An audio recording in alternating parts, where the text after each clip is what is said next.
هێرشبەرێک ئاهەنگەکانی ڕۆژی سەربەخۆیی فەڕەنسا دەگۆڕێت بۆ 3 ڕۆژ پرسەی نیشتیمانی وڵاتەکە. عێراقیەکان لە مەیدانی تەحریر داوای چاکسازی و دابینکردنی خزمەتگوزاریەکان لە حکومەتی وڵاتەکەیان دەکەن.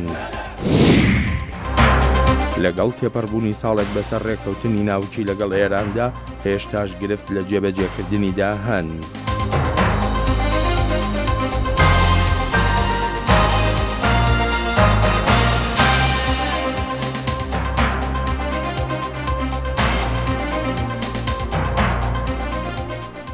خۆش هاتنەوە بۆ کورد کۆنێکشنێکی نوێ لە واشنگتنەوە. کورد کۆنێکشن هەر ڕۆژە سێشەم و ئینیێ لە بەشێک کوردیە دەنگێ ئەمریکا تێ ئامادەکردن و بزندی لەسەر کەناڵە NRT تێ بەلافکردن. جارێکە دن گەفا تێرۆریزمی بویەرا دۆ لە فەرەنسا دنیا هەژاند. فەرەنسا جارێکە دن ڕووبڕوو لە هەمبەری کریارên تەرۆریستیە. vê carê bi loriyeke mezin ev kiryar bû ku doh di şeva pênşemê de lê bajarê Nîs li Fransa loriyeke bi lez derbasî nav xelkê bû û bi dehan kes kuşt û birîndar kir. Hêro Zengene raportek li ser vê bûyerê amade kiriye. سەر لێ شێواوی ترس و مەرگ شەقامەکانی شاری نیسی فەڕەنسای گرتەوە زیاتر لە 80 کەس کوژران کاتێک لۆریەک بە هەڕەمەکی بەسەر ئەو خەڵکەدا دەڕۆشت کە بۆ ئاهەنگەکانی ڕۆژی باستێڵ یان سەربەخۆیی فەڕەنسا کۆبووبوونەوە. زیاتر لە 100 کەسیش بریندار بوون بڕوا دەکرێت 10 مناڵیش لە نێو کوژراوەکاندا بن. لۆریەکە هات و هەموو بربەستەکانی بەردەمی بەزاند و خەڵکی کردە ژێرەوە. شۆفێرەکەی کە بڕوا دەکرێت کابرایەکی تەمەن 31 ساڵانی فەڕەنسی بەڕەچەڵک تونوسی بوو بێت لەلایەن پۆلیسەوە کوژرا پاش ئەوەی کە نزیکەی میلێک بەناو خەڵکەکەدا ڕۆشت. سەرۆکی فەڕەنسا فرانسوا ئۆلاند دەڵێت جێدەستی تیرۆریستی بەم هێرشەوە دیار بووە. ئەم هێرشە تایبەتمەندیەکی تێرۆریستی هەیە کە ناتوانرێت نکولی لێ بکرێت. جارێکی تریش توندوتیژیەکی بێ چەندوچوونە ئەوە ڕوونە کە دەبێت هەرچیمان لەدەست بێت بیکەین بۆ شەڕی دژ بە تیرۆریزم. هۆڵاند گوتیشی ئەو بڕیاری بارینە ئاساییەی کە درەنگانێکی ئەم مانگە کۆتایی پێدەهات درێژ دەکرێتەوە. من بڕیارمدا ئەو بارینە ئاسایی کە دەبوو لە 26 مانگی حەودا کۆتایی پێبێت بۆ 3 مانگی تر درێژ دەکرێتەوە. بەرنووسی یاسایەک هەتا هەفتەی داهاتوو دەخرێتە بەردەم پەرلەمان. هیچ شتێک نابێتە ڕێگرمان بۆ شەڕی دژ بە تیرۆریزم و ئێمە کردارەکانمان لە سووریا و عێراقی زیاد دەکەین بۆ ئەوەی بە تەواوی هێرش بکەینە سەر ئەوانی کە لە نێو خاکی خۆمان هێرش دەکەنە سەرمان. ئەمڕۆ هەینی سەرۆکی فەڕەنسا فرانسوا ئۆلاند و سەرۆکوەزیر مانوێل ڤالس گەیشتنە نیز بۆ ئەوەی لە نزیکەوە هاوخەمی خۆیان بۆ شارەکە دەرببڕن. سەرۆکوەزیری فەڕەنسا ڕایگەیاند هەموو خزمەتگوزاریەکانی حکوومەت کار دەکەن بۆ هاوکاریکردنی قوربانیان و خێزانەکانیان وە 3 ڕۆژی پرسەی نیشتیمانی ڕاگەیاند کە لە ڕۆژی شەمەوە دەست پێ دەکات. پاش کۆبوونەوە تەنگەتاویەکەمان لەگەڵ کاربەدەستانی ئاسایش و بەرگری ئێمە دەمانوێت زۆر بەتوندی بەگەلی فەرەنسا بڵین ئێمە کۆڵ نادەین. فەرەنسا خۆی نادات بەدەست هەڕەشەی تیرۆریستیەوە. ئەمە پەیامی سەرۆکە یەکگرتوو بن و توانای هاوبەشەکانتان نیشان جیهان بدەن. سەرۆک ئۆباماش لەسەر تویتەری کۆشکی سپی هێرشەکەی محکوم کردووە و هاوخەمی خۆی بۆ گەلی فەرەنسا دەردەبڕێت. کاربەدەستانی حکوومەت لە نیز دەڵێن چەندین ئەفسەری پۆلیسیش لە نێو قوربانیەکاندا بوون. لە سەرەتای ساڵی 2015 هەتا ئێستا ئەمە سێهەمین هێرشی گەورەیە کە بکرێتە سەر فەڕەنسا. لە مانگی یەکی ساڵی 2015 بەهۆی هێرشێک بۆ سەرگۆڤاری چارلی ئەبدۆ 20 کەس کوژران و 22 کەسیش بریندار بوون. لە مانگی یانزەی 2015دا بەهۆی چەندین هێرش لە پاریس 130 کەس کوژران و 352 کەسیش بریندار بوون. هێرۆ زەنگەنە دەنگی ئەمریکا. دەسەڵاتداران لە فەڕەنسا ڕایدەگەیەنن ئەو کەسە تونسی هێرشەکەی ئەنجام داوە لە شاری نیس ناوی محەممەد لە حوێج بوهلالە و دەشڵێن ئەو ماشێنە بار هەڵگرەی پێبووە 2 ڕۆژ لەمەوبەر بەکرێگرتوێتی و 9 کاتژمێر بەر لە هێرشەکەی شەقامێکی نزیک ئاهەنگەکە ڕایگرتووە. هەرچەندە پۆلیس ڕێگەیان نەداوە بڕوا بەڵام جەختی کردوێتەوە لەوەی ئایسکریمی پێ و دەیبات بۆ شوێنی ئاهەنگەکە. زانیاری نوێ چین بۆ وەڵامی ئەم پرسیارەش دەچینە لای دکتۆر لوئی جاف لە فەڕەنسا. دکتۆر سەرەتا زۆر سپاس بۆ ئامادەبوون لەگەڵ ئەو زانیاریانەی بڵاو بوونەتەوە. ئایا هەتا ئێستا هیچ شتێک وتراوە لەسەر ئەگەر و نەگەری پەیوەندی هێرشبەرەکە بە ڕێکخراوی دەوڵەتی ئیسلامیەوە؟ ئەم کاتتان باش، سپاس بۆ میوانداریتان. ئەوەی ڕاستی بێ فەرقێکی با بڵێن جیاوازی نێوان ئەم جۆرە کردەوە تیرۆریستانە و لەگەڵ کردەوە تیرۆریستەکانی ساڵانی پێشوو ئەوەیە کە زۆر دیسنترالایزیشن لەم جۆرە هێرشانە با بڵێن بەدی دەکەین و ئەم جۆرە لامەرکەزیەتە وای کردووە کە هەر کەسێک لە لایەن خۆیەوە بەبێ ئەوەی کە بگەڕێتەوە بۆ بڕیارێکی سنترال کە لەلایەن داعشەوە دەرابێ یاخود لەلایەن گروپێکی تیرۆریستی تر لە خۆیەوە ئەنجامی دەدات. بۆیە زانیاریەکان ئەوان کە هەمان ئەو پرۆفایلی ئەو کەسەی کە ئەنجامەکەی کردووە زۆر لە ئەو پرۆفایلانەی کە تیرۆریستە ئەو تێرۆریستانی کە پێشوو ئەنجامی هێرشی تیرۆریستیان داوە هەمان پرۆفایلە واتە ناوی هەیە لە لای پۆلیس واتە کۆنەتیزە و با بڵین کۆنە هەنی هەیە با بڵین مەلەفی هەیە لە پۆلیس و ناسراوە بەڵام ناسراو نییە لەو لایەنەی کە پێشتر لەگەڵ تیرۆریستانە پەیوەندی هەبێ. ئەگەر یارمەتیم بێ دکتۆر من لێرەدا پرسیارێکم هەیە دوو پرسیارە با بڵێم بە یەکەوە ئەگەر بێت و ئەم هێرشە پەیوەندی بە دەوڵەتی ئیسلامیەوە هەبێ یان نەیبێت جیاوازیەکە لە چیدا دەبێت بۆ فەڕەنسیەکان. پرسیاری دووەمیشیانم ئەوەیە ئایا ئەمە گۆڕانێکە لە استراتیژیەتی کارکردنی ڕێکخراوە تێرۆریستیەکانی وەک دەوڵەتی ئیسلامی؟ ئەوەی ڕاستی بێ شەقی یەکەمی پرسیارەکەت ئەوەیە کە ئایا چه فەرقێکیە بۆ فەرەنسیەکان بە تەسەوری فەرقێکی ئەو تۆی نابێت بۆ ئەوان 84 با بڵێن قوربانیان هەیە بە 50 زیاد لە 50 کەس بریندارن کە برینداری سەختن بۆ ئەوان ئەنجامەکە هێرشەکە تیرۆریستیە ئیتر ئایا داعش ببێ ئایا هەر گروپێکی تر ببێ بۆ ئەوان ئەنجامەکە یەک ئەنجامە. ئێستا پرسیاری دووەم جەنابێتەوە بوو کە ئایا داعش با بڵێن استراتیژێتی گۆڕیوە یان نا؟ استراتیژێتی گۆڕیوە هەمان استراتیژێتی ڕابردووە ئەویش وەکو وتم ئەنجامدانی هێرشی نەوعی بە خەڵکێکی کەم و بە کارێکی لۆجستیکی زۆر کەم. ئەوەی ڕاستی بێت کە ئێمە ملاحەزەی ئەکەین لەم کارە ئەوەیە کە کابرا خۆی ئامادە نەکردووە بە کلاشنکۆف واتە یەک حاڵەتی یەکەم ئەوەیە کە دەمانچەی پێکوە کلاشنکۆفی پێ نەبووە ئەمەش ئەوە ئەگەێنێ کە یان خۆشی کابراایە کە لەو بوارە با بڵێن پێشتر با بڵێن فایلی مەلەفی هەیە واتە دەستی نەکەوتووە یا کاتی نەبووە بۆ ئەوەی کە دەستی بکەوێ یان نەیویست واتە بەتەما بووە کە ئیشەکە بکات و ڕابکە پێویستی بۆ نەبووە کە کلاشنکۆفی پێ مقاومە بکەواتە ئەم کارە تیرۆریستە و ئەگەر هات مقارنەی پێنەمە یەکەمین جارە بەم شێوە بکرێ و نزیکە لەو شێوازی ئەو کارانەی کە هەندێک لە فلستینیەکان لە ئیسرائیل دەیکەن واتە تەقینەوە نییە سیارە بەکار ئەهێنێ بۆ کوشتنی خەڵک. تێرۆریستان هەموو میتۆدێ بەکارهێنن بۆ لە ناوبردنی خەڵک زۆر بە کورتی پێم بڵێ درێژکردنەوەی باری نائاسایی وەکو سەرۆکی فەڕەنسا ڕایگەیان ئەمە چ جۆرە کاردانەوەیکی لە لای گەلی فەڕەنسا هەبوو زۆر بە کورتی تکایە دکتۆر؟ زۆر بە کورتی ئەوەیە کە دوێنێ شەو لە کۆنفرانس پرێسی ڕۆژی نیشتیمانی سەرۆکی فەڕەنسا بەیانی کرد کە 26 مانگی داهاتوو ئەم مانگە با بڵێن 26 مانگە کۆتایی باری نائاسایی درێژکردنەوەی معنای ئەوەیە کە تا ئێستا وتی بەڵام کە کۆتایی پێدێنین یاسای تازەی ئەنتی تیرۆریست با بڵێن بەرهەمەهێنی لە پەرلەمان بەڵام کە نەبوو مەجبور بوون کە درێژەی ئەمە درێژ بکاتەوە. دکتۆر زۆر سپاسە دەکەم بۆ بەشداریت. زۆر سپاس بۆیەوە زۆر سپاس. ئەمریکا ji bilî helbijartinê serokatiyê ew xwe amade dike bo helbijartinê nûnerê Kongresê jî. Gelo ev helbijartin çawa dibe û giringiya wê çi ye? Dexîlê şemo niha li Kongresê ye û bi zindî bi me re ye dago vê helbijartinê şirove û rom bike. Lê belê berî wê ka dexîlbêje reaksiyona bûyera doh li Ferensa li Amerîka çawa ye.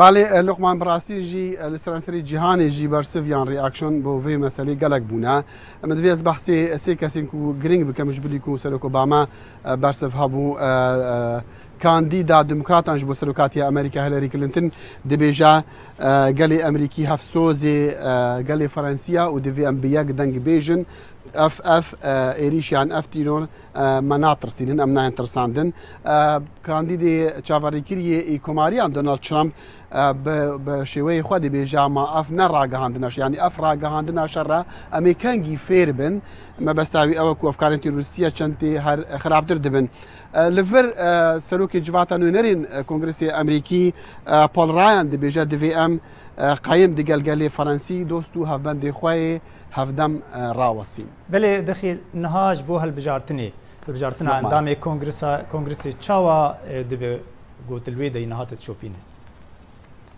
لقمان ئەم دەزانن دەگەل هەلبژاتنین سەرۆکاتی ئەمریکا gelek helbijatin dîtê nekirin bo nimûne tevaya 435 endamên civata nûnerên Kongresî Emerîkî yek ji sê ji jimara sînatorên Emerîkî têkirin ji bilî ku jimareka fermandarên wîlayeta ku ev salam 12 bêkirin.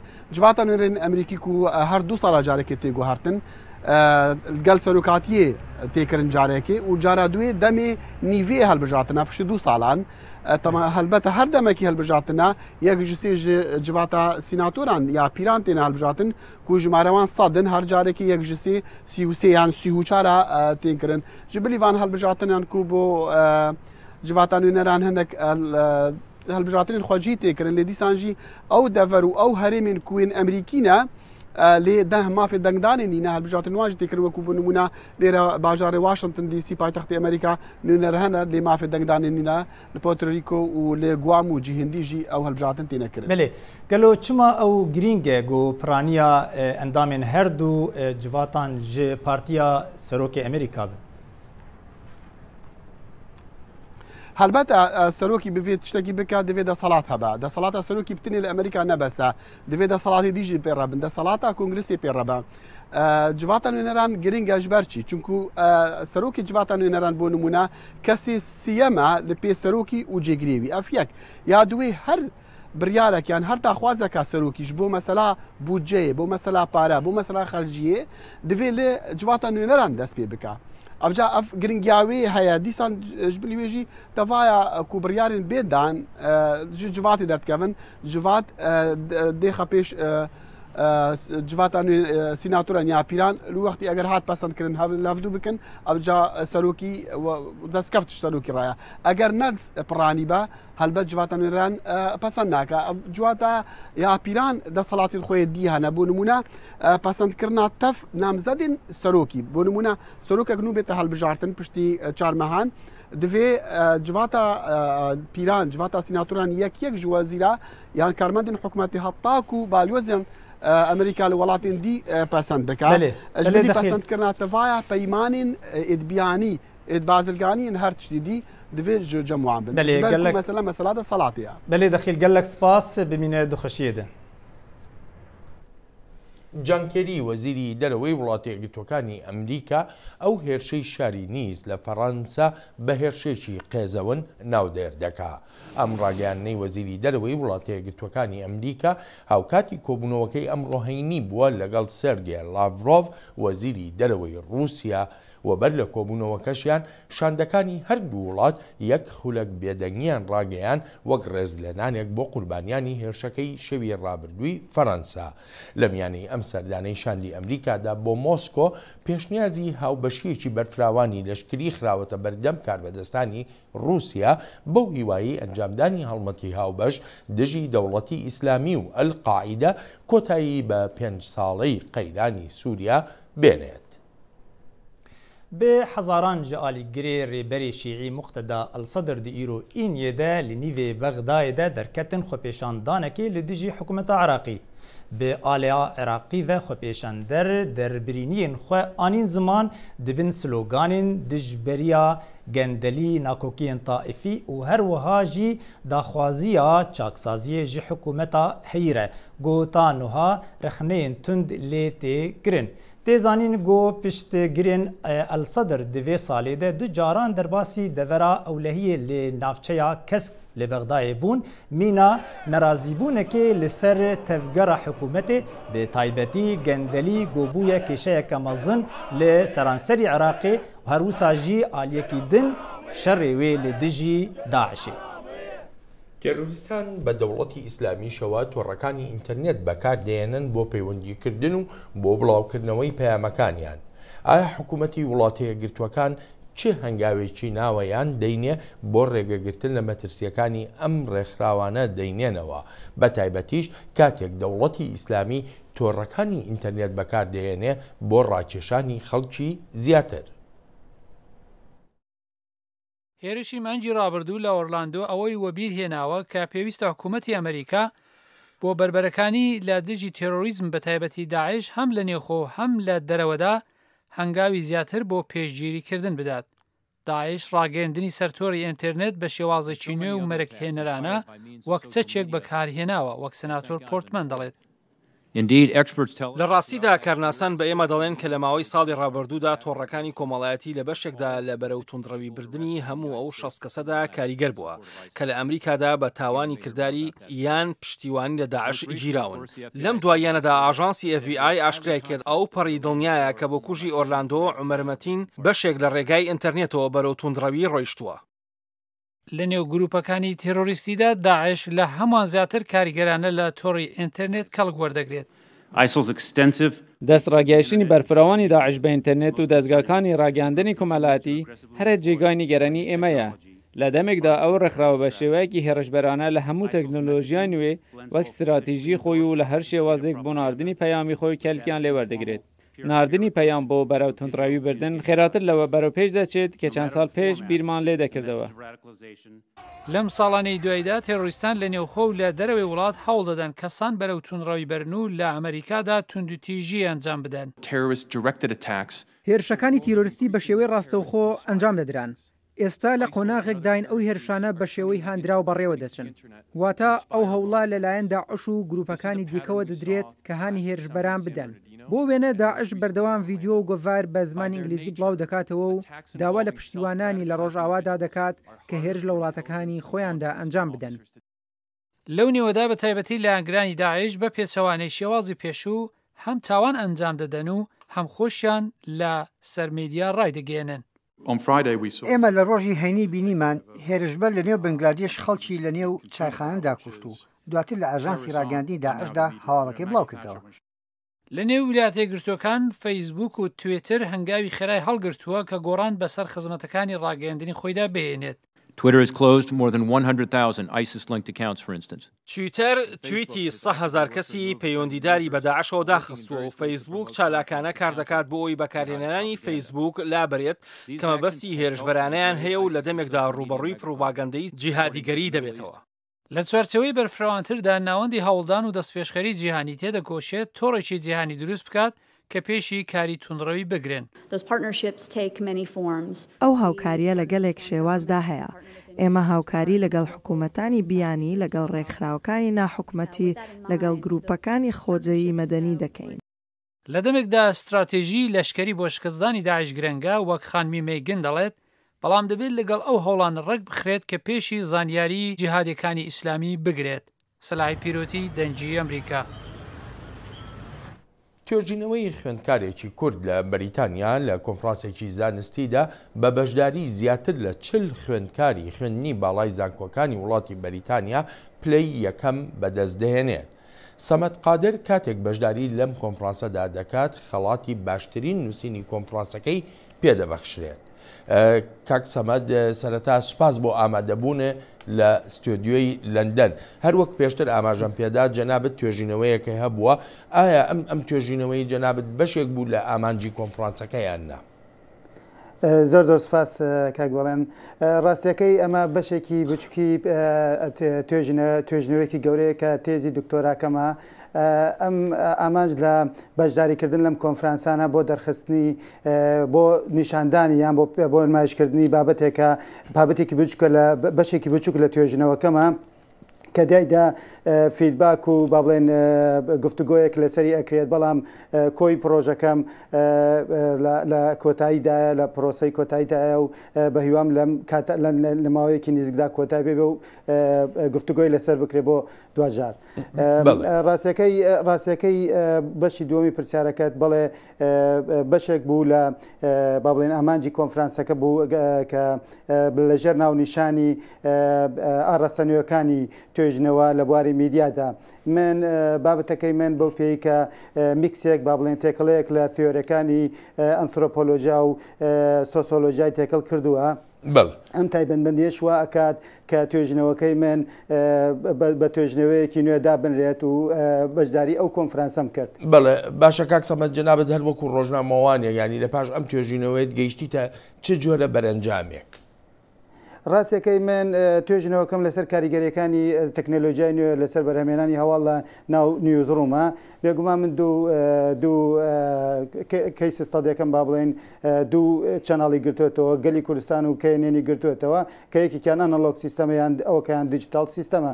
ڕاستەکەی من تەرکیزی زۆرم کردوێتە سەر ژیانی ڕۆژانەی خوێندنەوەی ژیانی ڕۆژانی ڕۆژنامەنووس لە ناو نیوزڕووما و چۆنێتی بەرهەمێنانی هەواڵ و چۆنێتی مامەڵەکردن لەگەڵ تەکنەلۆژیای نوێ لە ڕێگای ئەو دوو تیۆریەوەی کە پێشتر باسم کرد من تەرکیزم کردوێتە سەر کۆمەڵێ لایەنی. ڕاستەکەی هەندێک لایەنی با بڵێن دەرەنجامەکان هەندێکی دڵخۆشکردن و هەندێکشی نادڵخۆشکردن یعنی ڕاستەکەی دڵخۆشکەرەکەی ئەو لەوادایە کە کورد ئێستاکە لە ناو میدیا بۆ یەکەمی جارە تەکنەلۆژیایەکی زۆر پێشکەوتوو بەکارهێنێت ئەمەش خۆی لە خۆیدا دەستکەوتێکی گەورەیە لە ئەمان کاتیشدا کە دڵخۆش کە باردۆخێکی نالەبار ڕۆژنامەنووسەکان یان با بڵێن ڕۆژنامەنووسەکان ڕوبەڕۆی قورساییە کە بنەوە لە بەکارهێنانی ئەو جۆرە تەکنەلۆژیانەدا. لەسەر هەندێک لەو نیگەرانیانە دوایی دێمەلاتەوە بەڵام جارە پێم بڵێ گرنگی بەشداری میدیاکارانی کورد لەم جۆرە کۆنفرانسانەدا چییە؟ بڵێ بێگومان بەشداریکردنی توێژەر لە کۆنفرانسا کاریگەری و بایخ و ئەهەمیەتی خۆی هەیە. لە هەندێک شوێندا لە هەندێک کاتدا توێژەرەکان نوێنەرایەتی نەتەوەکەیان یان نوێنەرایەتی وڵاتەکەیان دەکەن لە کۆنفرانسەکەدا بەدەر لەوەش کە توێژەر لە چوارچێوەی کۆنفرانسێکە کۆمەڵی عیلاقات و کۆمەڵی پەیوەندی دروستەکە لەگەڵ دەوروبەری خۆیدا ئەمەشە بۆ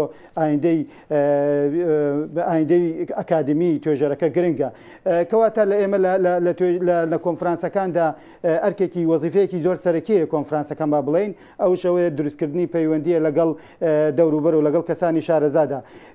لە هەرێمی کوردستاندا ئێمە بەو پێی کە ژمارەیەکی کەمی طبعاً مە قسەکەم تەنها تایبەتە بە بواری میدیا لەبەرەوەی من لەو بوارەدام ئاگاداری توێژەرانم لەو بارە لەبەرەوەی ژمارەیەکی کەمی توێژەری میدیامانێ لە ئاسی باڵا بۆ بڵێن با بڵێن ماستەر و دکتۆرا کە ئەوانەی ئامادەکراون بۆ ئەنجامدانی توێژینەوە لە چوارچێوەی توێژنەوەی میدیادا کەمن ئەمانش وای کردووە کەمتر یعنی بپەرژێنە سەر ئەوەی کە کاری توێژینەوە بکەن. هۆکاری ترمانش هەیە ئەگەر یارمەتیم بی کاتم زۆر کەم ماوە دوو پرسیاریشم هەیە یەکەمیان ئەم جۆرە توێژینانەوە چەندێک بەشدار دەبن لە ڕەوانەوەی ئەو نیگەرانیانی بەرامبەر بە میدیای کوردی هەیە زۆر بە کورتی فەرموو. بەڵێ ئەگەر ئەوانەی کە خاوەنددارەتی میدیاکەن لە هەرێمی کوردستانە گوێ لە توێژەرانی بواری میدیا بگرن بە بێگومانی ئەو خەمە ئەڕۆێنەوە ئەنج ئەمە توێژینەوەانە بێگومان ڕێگا چارەیەکە بۆ ئەو کێشانەی کە ڕووی ڕۆژنامەی بەرهەمێنانی هەواڵدا. بەڵێ زۆر سپاس دەکەم ئەلبەتە ئێمە ڕۆژی یەکشەمە لە بەرنامەی ژیان لە فەرهەنگیشدا بە درێژی باس لەم پرۆژەی جەنابەت و هەروەها لە نیگەرانیەکان لەسەر میدیای کوردیش دەکەین زۆر سپاست دەکەم. زۆر سپاس زۆر سپاس بۆەوە. لە ئەمریکا تەوی هەموو بویێرên tund ji ber hilgirtina çekan lê dîsanê jî li gor yasayên Emerîkî her kes dikare çekan bikire û bixware hilgire. Yahya Berzencî çû serdana dukanekê ya firotina çekan li Virginia û ev raport amade kir. ئەمە فرۆشگایەکی چەکفرۆشتنە لە کۆمەلگایکی بازرگانی لە ئەمریکا. هەر چەکێک لەو چەکانە بوێ دەتوانی بیتە خاوەنی. لێرە وەک خاوەنی شوێنەکە باسی دەکات بۆ فرۆشتنی هەر چەکێ بە خەڵکی ئەمریکی سەیری ڕابردی و کەسە دەکەن. ئەو ساچەکەکەی پێدەفرۆشن. جۆن نیل کە دەمانچەیەک بەلاقەیەوێتی خۆشی ئارەزومەندێکی سەرسەختی نیشانشکێنە. باوکانی بنیادنەرانی ئەم وڵاتە لە مادەی 2 دەستوردا مافی ئەوەیان داوە بە هەموو ئەمریکایەک کە چەکیان هەبێت ئەمەش مافێکی مەدەنیە. لە ئەمریکا دوای هەر ڕووداوێک کە قوربانیەکەی کوژراوی دەستی چەک بێت پەنجەی ناڕەزایی بۆ ئەو بەندە دەستوریە ڕادەکێشرێت. ئیدی خەڵکیش دابەش دەبن لە نێوان هەبوونی چەک و نەبوونی. سەبارەت بە توندوتیژی و بەکارهێنانی چەک لەلایەن گروپەکانی ئاسابەگەری لە قوتابخانەکەمان بەکاردێت. ئەوان ئاسان چەکیان بەدەست دەکەوێت و هەر کات تەقەش لە کەسێک بکەن و بیکوژن دڵخۆش دەبن. تاوانبارەکان بەردەوام دەستیان بەکڕینی چەک دەگات بەبێ ئەوەی گوێ بە یاسا بدەن. تەنها هاوڵاتی ئاساییە کە شوێن یاسا کەوتووە. چەکمان بۆ پاراستنی خۆمان دەوێت. ئەو ڕووداوانەی کە بەهۆی سەرکێشی کەسی چەکدارەوە لە ئەمریکا ڕوودەدات کەم نییە. هەر جارەش سەرۆکی وڵات دوای ئەو ڕووداوانە بە خەمباری دەرەکەوێت. هەرچەندە وا ماوەی سەرۆکایەتەکەشی ڕوو لە تەواوبوونا بەڵام نەیتوانی ریفۆرم لەو مادە دەستوریەدا بە ئەنجام بگەێنێ.